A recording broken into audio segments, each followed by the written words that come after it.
Assalamualaikum warahmatullahi wabarakatuh. Hari ini kita akan belajar yang namanya dengan bangun datar lingkaran. Nah, apa yang dimaksud dengan bangun datar lingkaran? Ya, bangun datar lingkaran itu adalah bangun datar yang dibatasi oleh titik-titik yang berjarak sama terhadap titik pusatnya. Ya. Mana yang disebut dengan titik pusat? Titik pusat itu adalah yang berada di tengah ini, disebut dengan titik pusat. Tengah-tengahnya ini disebut dengan titik pusat. Nah, kemudian di sini ada garis. Nah, garis yang menghubungkan titik pusat dengan sini, dengan busurnya, disebut dengan jari-jari. R ini artinya adalah jari-jari, ya. Kemudian kalau ada lagi garis di tengahnya, ya, membagi menjadi lingkaran menjadi dua, maka garis ini dari A sampai dengan B disebut dengan diameter atau simbolnya adalah D, ya. Kalau separuhnya ini disebut dengan jari-jari atau R. Kalau A sampai B disebut dengan diameter. Lingkaran yang Bu Febri buat agak miring-miring, ya. Nah, titik pusat lingkaran itu adalah yang berada di tengah-tengah garis di sini, ya.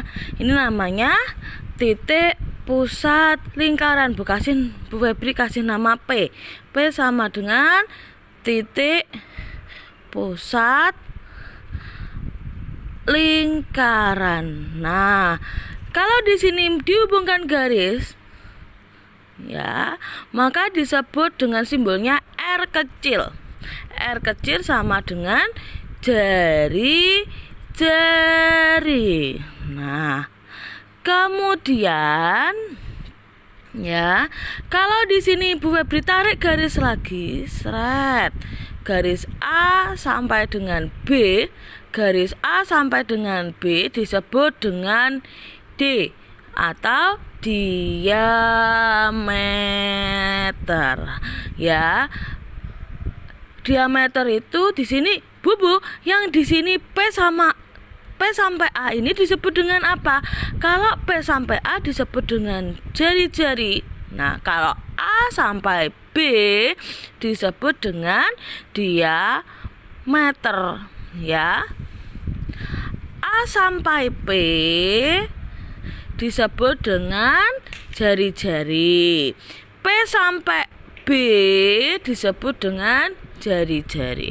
A sampai B baru disebut dengan D, diameter. Maka, ya, diameter D sama dengan diameter, ya, D-nya D kecil, tidak boleh D besar. Diameter sama dengan jari-jari ditambah jari-jari sama dengan 2 kali jari-jari. Ini rumusnya. Nah, diameter sama dengan 2 kali jari-jari. Kalau mencari jari-jari yang diketahui diameter bagaimana? Berarti diameternya dibagi 2. Oke. Contoh, misalkan di sini jari-jarinya 7. Contoh, ya. Contoh, ada sebuah lingkaran. Maaf, Bu Febri membuat lingkarannya kalau tidak bulat. Ada sebuah lingkaran. Dia di sini garisnya nilainya 7. Ini 7 ini disebut dengan apa? Jari-jarinya 7. Maka diameternya berapa? Diameternya, rumusnya diameter apa? 2 kali jari-jari, 2 kali R. 2 dikali 7 sama dengan 14. Berarti jari-jarinya diameternya ketemu 14 kalau jari-jarinya tuh 7. Nah, contoh yang kedua. Oke. Contoh yang kedua. Nah, maaf kalau miring lagi ya. Ada garis tengah lingkaran seperti ini. Diameternya ketemu misalkan 20. Nah, kalau diameternya 20, ya, diameternya sama dengan 20, berarti jari-jarinya berapa? Jari-jari sama dengan diameter dibagi 2. 20 dibagi 2 sama dengan berapa? 10. Jari-jarinya sama dengan 10 kalau diameternya 20.